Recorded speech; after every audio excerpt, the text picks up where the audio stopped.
ये कहानी है एक ऐसे इंसान की जिसने अपनी पत्नी का बदला लेने के लिए कटे हुए सिरों का पहाड़ बना दिया। कहानी है 16वीं शताब्दी के बंगाल प्रांत की। बेनी माधव रॉय, एक कुलीन शांति प्रिय ब्राह्मण।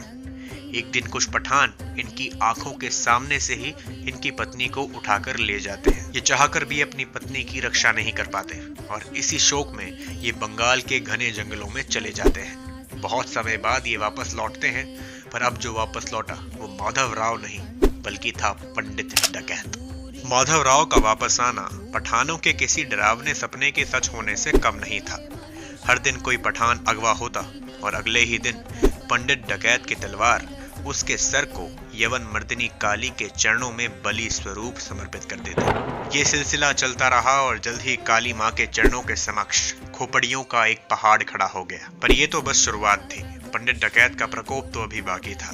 पंडित डकैत के इस गिरोह ने अफगानी हुकूमत की रातों की नींद उड़ा डाली। एक दिन ऐसा ना जाता जब चलन बेल नदी के अंदर पठानों के कटे हुए धड़ तैरते ना दिखते हों। पठान पंडित के नाम से इतना भयभीत हो गए थे कि वो लोग पंडित के चलन बेल टापू को शैतान का घर कहने लगे। माधव राव के दो साथी भी थे जिनका नाम था काल जोगला और काल चंडिया। इन तीनों के नाम बंगाल के गांव-गांव में प्रसिद्ध हो चुके थे।